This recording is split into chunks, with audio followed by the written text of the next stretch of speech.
Speaking of nuclear weapons, recent threats from Russia's President Vladimir Putin to use nuclear weapons have sent a shudder across the world, conjuring visions of Armageddon and nuclear fallout, echoes of the Cold War. The COVID pandemic certainly showed the world how swiftly a society can grind to a halt. Most people managed to survive that, but how would they cope with other catastrophes?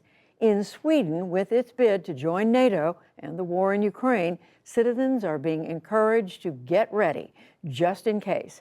As special correspondent Malcolm Brabant reports from Sweden, what's called prepping has gone mainstream. Sweden is one of the last places you'd expect Armageddon. It hasn't been at war for over 200 years, but the state is urging citizens to prepare for catastrophe. Although Sweden is safer than many other countries, there are still threats to our security and independence. Everyone who lives in Sweden shares a collective responsibility for our country's security and safety. If you are prepared, you are contributing to improving the ability of the country as a whole to cope with a major strain. One of the fundamental differences between the United States and Sweden is that out of necessity, Americans are much more self-reliant. There is a social contract here, and in return for paying some of the highest taxes in the world, the Swedes and other Scandinavians expect the state to take care of them from the cradle to the grave. But the COVID pandemic exposed the flaws in that system and undermined public trust. What's more, the prospect of the war in Ukraine spilling across borders into other countries has accelerated the need for people here to be more self-sufficient. Lovely axe. I want to survive, and I want my kids to survive, and I will do anything I can to protect both me and them. Good. Lotta Dalinius is preparing for emergencies ranging from a power outage to doomsday. We have people from Ukraine here in our little village. It's good to be reminded that you can't take everything for granted all the time. You have to just be prepared that things can happen. In tranquil southern Sweden, fear of war has increased since the nation signed up to NATO. Of course, we should be frightened of Russia. They have a frame of mind to bring back the old empire. If disaster strikes, Lotta will either say, Armageddon out of here, and head to her cabin on the west coast, or grab her emergency kit. This is just some of the good to have and nice to have, and some must-haves. You have to have a real good knife. You can just use it for everything, protecting yourself, or if you want to make food, or have to build a shelter, or whatever. What is that thing? It's a small kitchen. Here's the frying pan. It's like a Russian doll. Yeah, it is. Here you have to make your coffee and stuff in here. You put your gas burning in here, and then you can just boil coffee. It's basically outdoor stuff. You don't need special prepping stuff.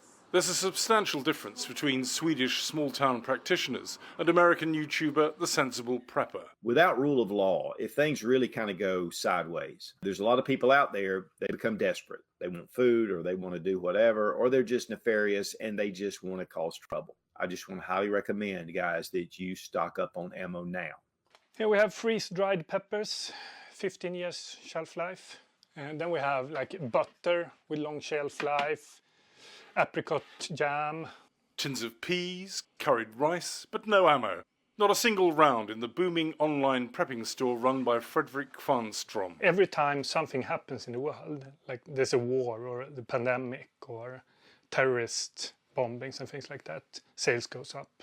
We have a lot of water purification equipment. There are a lot of lakes and rivers in Sweden, so if you purify the water with some kind of equipment, the water is drinkable. When I started, I believed the normal customer would be a man living in the outskirts, far away from the cities. But it's not like that. I have people all over Sweden, and a lot of them are living inside the cities, like in flats. People tend to remember those typical preppers with guns, surviving in the woods, but I am not one of those crazy preppers. I'm just an ordinary man wanting to make sure that my family can live a good life. Martin Svenberg is heading to one of his food stashes in the basement of a Stockholm apartment block that doubles as a bomb shelter. What are you preparing for? Well, I don't know. Everything. A crisis can be several different things. It can be war, it can be a pandemic, obviously, but it can also be being out of a job. Or it can be I also prepare for inflation. So this is just a buffer. So if something happens, I actually have time to adjust my way of life or adjust something and then consume the buffer. Here we have sugar and salt. All these boxes are filled with baking supplies, dry powdered milk, flour as well. Are you being hysterical? No, I'm not hysterical. But it has become a way of life for me to be prepared in different ways. But I don't have any guns. Earlier this summer, Svenberg spent 24 hours confined to his apartment without electricity. It was an attempt to teach his 16-year-old son Maximilian how to survive without the conveniences of modern life.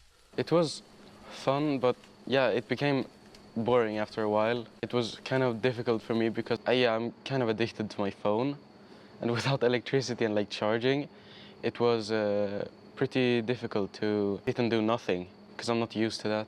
I wouldn't go so far to say that there's an increased level of fear in the public society. If disaster strikes, the Swedish government will turn to psychiatrist Philip Arnberg for advice on how to handle the country's collective mental state. In all crisis management, even when it comes to human behavior and our psychology, we have to realize that most of the preparations that we can do are things that we have to do before the crisis. Flour. A lot of flour. So I think overall it is a good idea to increase the awareness among the public. Something to make the water taste good. Back in Lotta Delinius's house, that means having a well-stocked freezer. Butter, you buy it on sale and then you freeze it. Very good. Stuff like that. I bake my own bread and put it in here. You have to have like a cake as well. If you have to flee from here, then you can't bring all the stuff. You have to take what's important. I'll take my axe. If the end of the world is coming, well, take a glass of wine and just relax. We're not gonna make it anyway. The main takeaway is the hope that the day preppers are getting ready for never comes. For the PBS NewsHour, I'm Malcolm Brabant in Sweden.